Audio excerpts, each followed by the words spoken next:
Hi everybody and welcome to part one, which is engine removal. We've made a bit of progress, we've got all the front off, so now we're going to start taking the engine out. We didn't film the removal of the entire front end.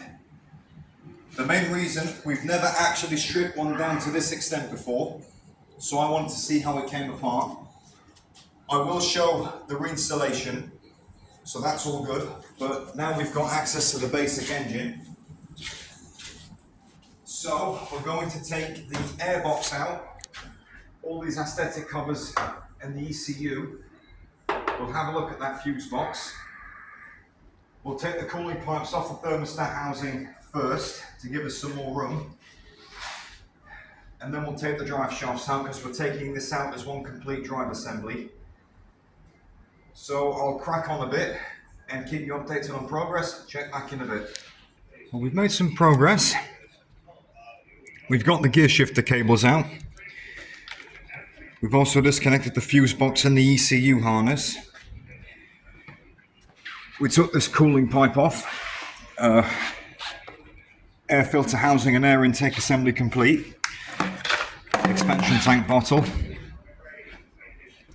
We've also disconnected the vacuum pump and the fuel pipe, so that's all good. There's a plug just here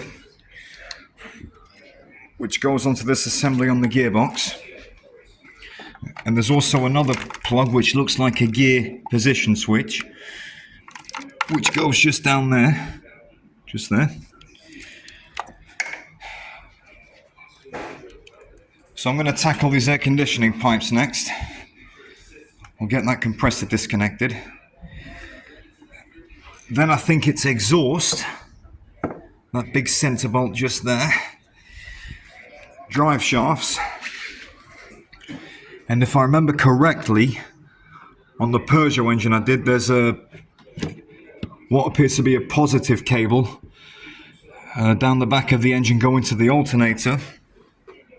Just down here, and the starter motor. Just having a small break while we drain the engine and gearbox oils. We managed to get this clamp off, so the exhaust is now loose.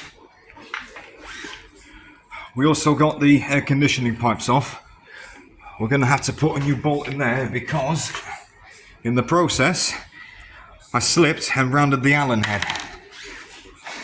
Anyway, it is what it is. There's your pipes.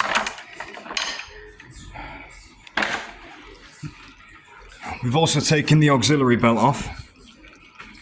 We've locked the tensioner just there with that pin.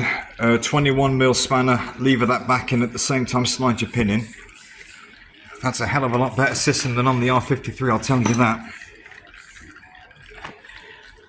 Anyway, when we get that oil drained, I'll pick her up some more and get the drive shafts out, have a look at getting that starter cable off. And then the engine mounts. And then I think we're ready to lift her out. Another update, we've disconnected the main power wire from that fitting. We've also taken it off the starter motor, which goes just up onto there. There's your wire with the starter solenoid plug.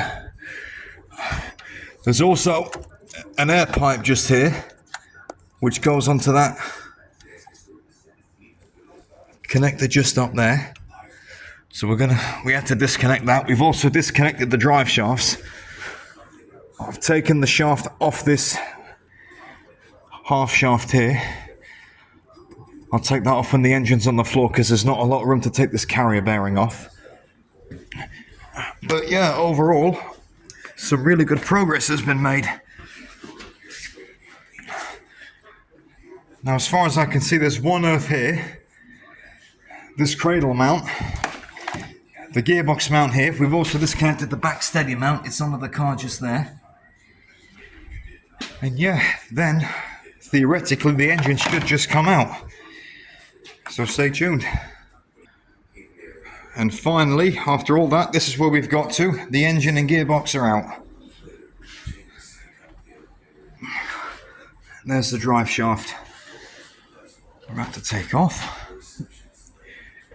But all in all, not really that bad. A lot easier than what I thought it was going to be. Anyways, I think we're going to have a clear up.